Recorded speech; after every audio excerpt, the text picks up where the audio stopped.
Hey everybody, it's Cynthia, and I'm here with a quick video on a haul, primarily toy haul that I did at my favorite local church thrift store. They have really great prices, and they tend to put out older toys that you don't generally find when you go to Goodwill or Salvation Army. So I'm always excited to go through their toy racks. And let's dive right in. We're going to start with a kind of a surprise find that you will be surprised at what they're worth. This little guy right here, his thumb goes in his mouth. I don't know if it will, but it's supposed to. There it goes. And he has a little baby buddy here. These are Kipling, and you'll see it. Where is it? Here. It'll say kipling.com. It says Sawyer. I'm not sure if that means this little guy's name or what. Oh, yeah, because that says Rooney, so that must be his name. So these are little tiny keychains, well, kind of keychains. As you can see, there's no actual chain part to them.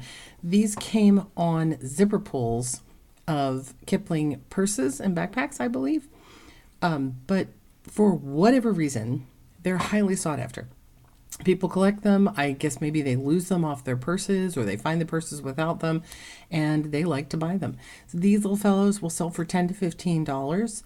I know that's not like insane. It's not like I'm saying they're worth $100, but considering if you find these, generally you can get them at a store for 25, 50 cents tops. And, they're really easy to store, easy to ship. I mean, if you had a whole drawer full of these, it would be a nice little profit. So very cute whenever I spot these. And I will say, here's the other thing. I found these there was a fabric farmhouse that had stuffed animals in it that came with the house. And for whatever reason, I picked it up and dug around to see what was inside and found these two guys hidden inside that house. So no one else probably would have found them. Somebody would have bought the other toy and got them, and probably maybe even tossed them aside, thought they were nothing. So definitely look for these little Kipling thumb-sucking monkeys. They're popular. Next, let's get the big item out of the way, is this, which, if you follow me, this is one of those things I keep swearing I'm not going to buy anymore, and then I keep buying. First of all, so this is a Polly Pocket playset. On the bottom, it does say Bluebird, which is the company, I believe, name in England that is responsible for Polly Pocket toys. Now, most of you will remember Polly Pocket is generally a small, literally pocket-sized playsets, but they started making these larger playsets called, I think this one comes from the Dream World line. There's a move-in motion line. I've had some of those before where you move a little switch and things move back and forth. And they're designed for the same tiny little characters. So there's a lot of cute little detail. All the little doors open and close. This little house, if you can see, there's literally like a tiny, tiny little bathtub in there. There's a chair down in the living room. And then there's little, on the side here are some little drawers where you can keep your Polly Pocket toys. Sadly, there are no figures because that's always a bonus. This opens up here. So it's kind of like a camp. Oh, look, there's a piano inside that one. And there's a little tent here. Oh, look, it's a little sleeping bag area. So all these little round holes, that's the size of the characters so they can stand up. Here's a little tree house. So cute. Again, some binoculars and other things, and a little playground, swimming pool. And the lake. Oh, there's another place. You can sleep out in the middle of the lake if you like. Here's another little bedroom. Looks like a treasure. Actually, it looks like a treasure chest. Oh, no, I'm confused. It's a treasure island. There's a little treasure chest. They go out on the island. There's a treasure. So cute. Oops, what have I done? There we go. Anyway, I love these things. She charged me $3 for it. It's in pretty good condition. It's got a little wear and tear. It's got some dirt here I've got to clean up. This is ironically on the beach area, and there could be something missing. There was a fountain, which I can't find. So silly. Over here. This looked like there was probably something else here, maybe from this fountain, or maybe you actually can put water in it. I'm not sure. But Some of these play sets are worth a lot of money. If you have the figures that go with it, definitely we're talking in the $50, $60 range. But because they're bulky, they're a pain to store, and they are a little bit of a pain to ship because they are breakable and they have to go boxed and packaged carefully, but they're not too heavy. So I think if I can get 30 for this one, I'd be really happy with that. I'd like to think it's worth more. I had a lot of hard time finding this one, so I have to do a little bit more research, but I can never resist a Polly Pocket playset when I find it. Suck it.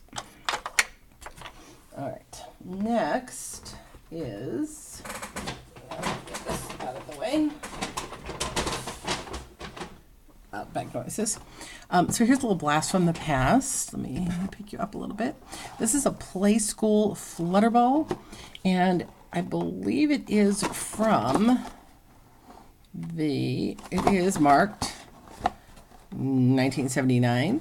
I remember that would be my brother when he was a baby. He would have had one of these. The price tag still on it for $4.99 from Zodi's. And it's a cool little toy from Playskool, obviously still in its original packaging, which is what makes it really valuable. It's designed so that this butterfly ball inside, when the ball rolls, the butterflies turn. So baby, turns it and sees the action. And it floats, so you can put it in the bathtub. Encourage crawling and catching. It floats, roll it, colorful butterfly flutters. Very simple toy, but a really nice baby toy from the old days. I think they still make some variations on this, but this one being in package could be worth up to $30. I saw some of them go for only a few dollars, like 10, and I saw other ones go way up for in the 30, 40 range. And I just noticed too, I don't know if you'll be able to see it, the paperwork that came inside with other Playskool toys is still in there too. So, yeah, if this was ever taken out, it certainly wasn't played with much. I bet you somebody got it as a baby gift and it either got forgotten or something. They just never opened it up. So very cool. A little bit of a pain again because of the large size. It's probably going to be over a pound. It's going to have to go priority, which is a little bit of a problem because that really adds to the shipping weight. But, again, good vintage Playskool toy. I couldn't leave it behind. So next up is this. So this is kind of a little perplexing and sad at the same time. This is from the Disney Animators collection. I always wanted to own one of these. Every time I go to the Disney store, I see these kits. They're really cute. And when they come, obviously everything's set up in here really nice and looks really fun. So they had a $2 sticker on it. And when I found this, I don't know why I'm bothering because I'm going to probably have to get rid of this case. When I found it, the case was empty.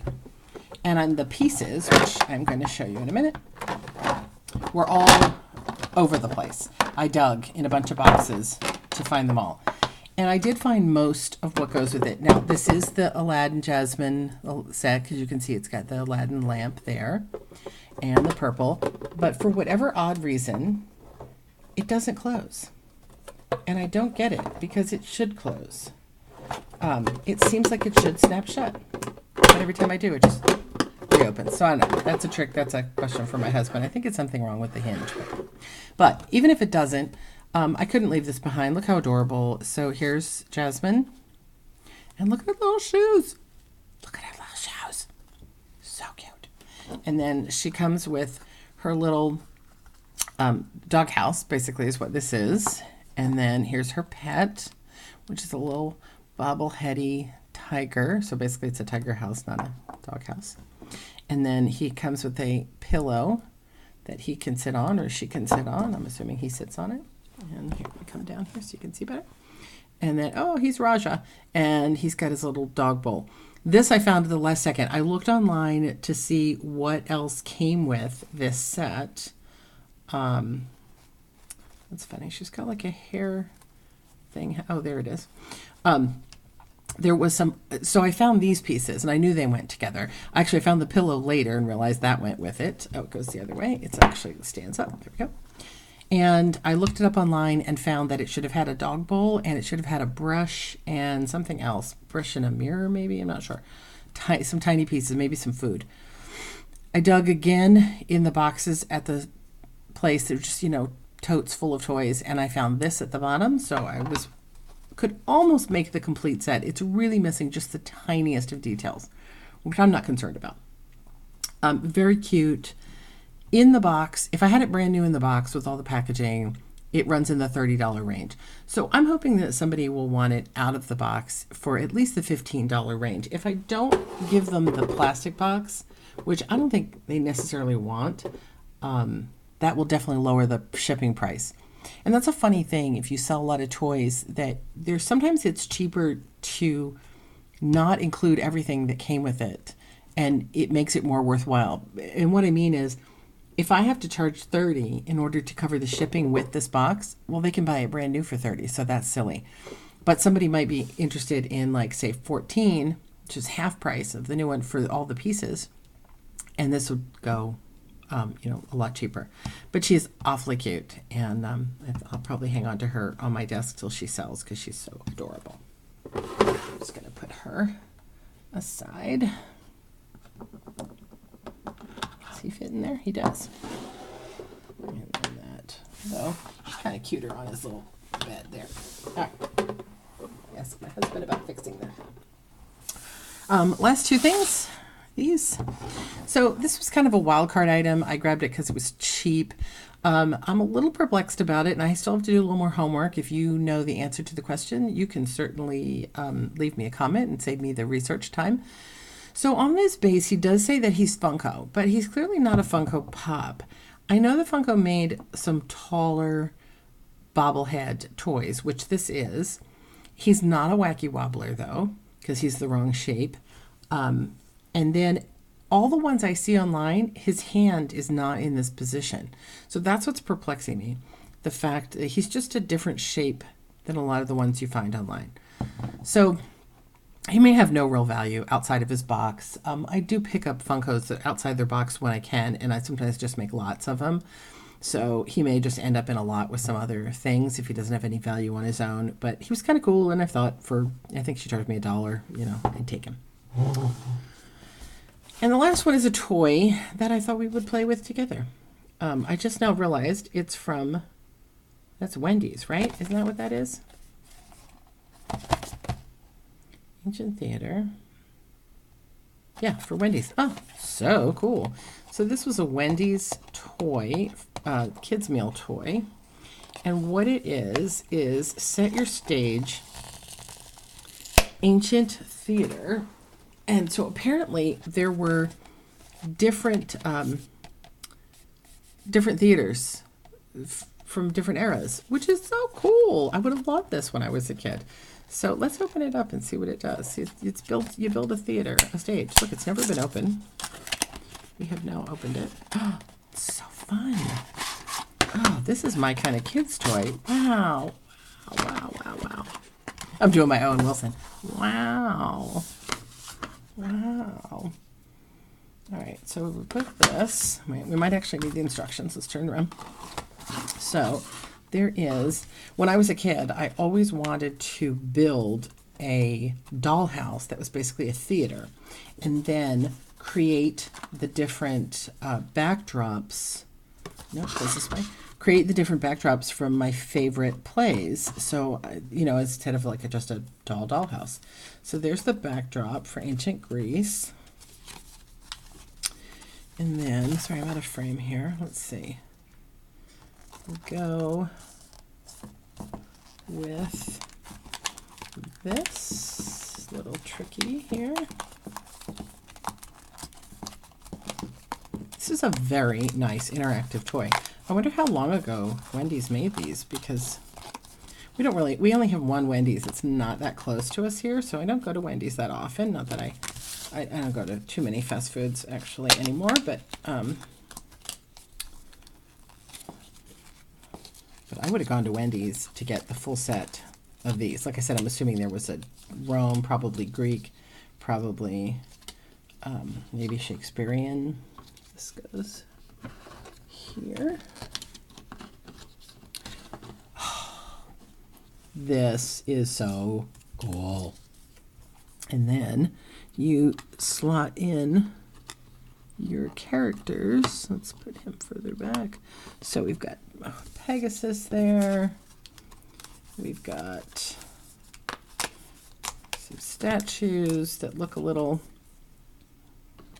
look at this, it's kind of, for some reason, like a little haunted mansion-y. Maybe in the back. And then, here, let's get some characters here. So, sorry, I'm doing it out of frame. So we've got some characters. So we'll bring her in.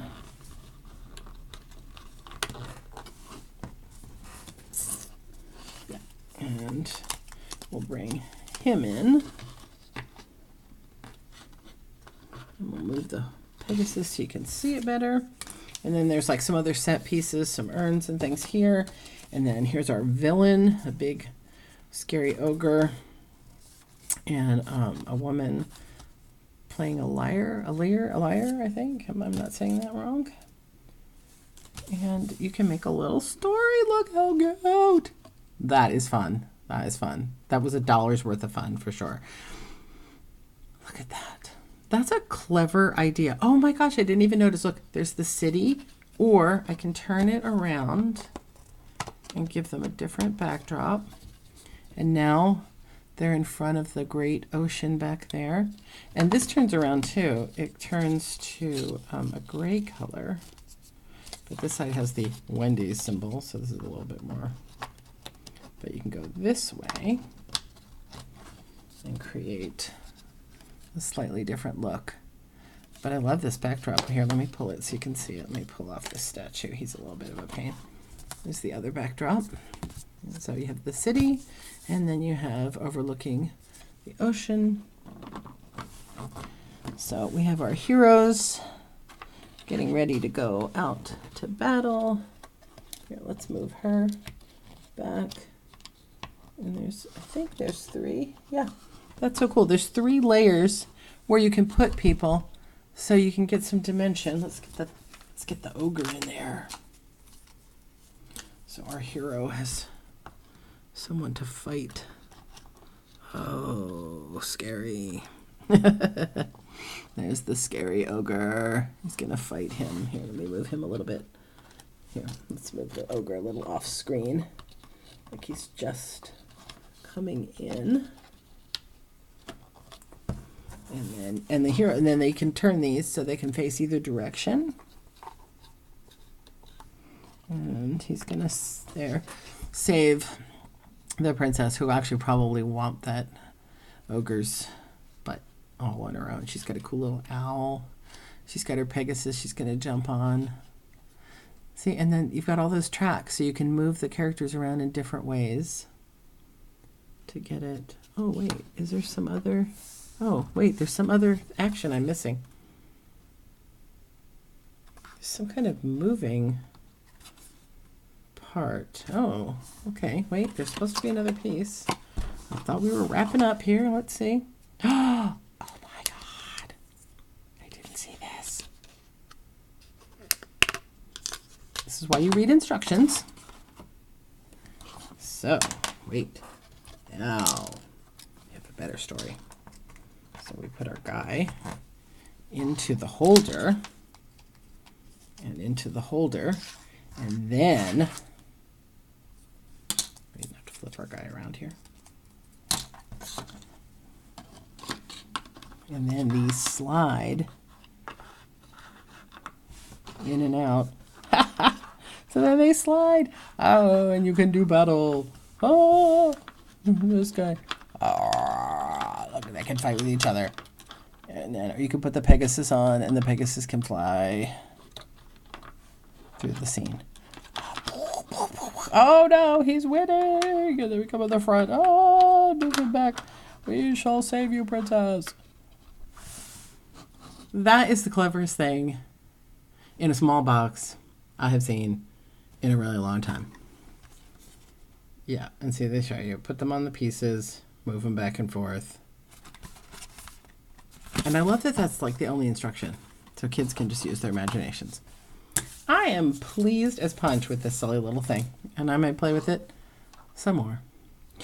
But that's it for the moment. I am going to take my little theater and my toys and go play. And you can go back to whatever it is you were doing. I hope you enjoyed this and you got something out of it. And I hope it gave you some ideas of pop culture items you can pick up when you are out shopping for your eBay store so you can make some pop culture profits.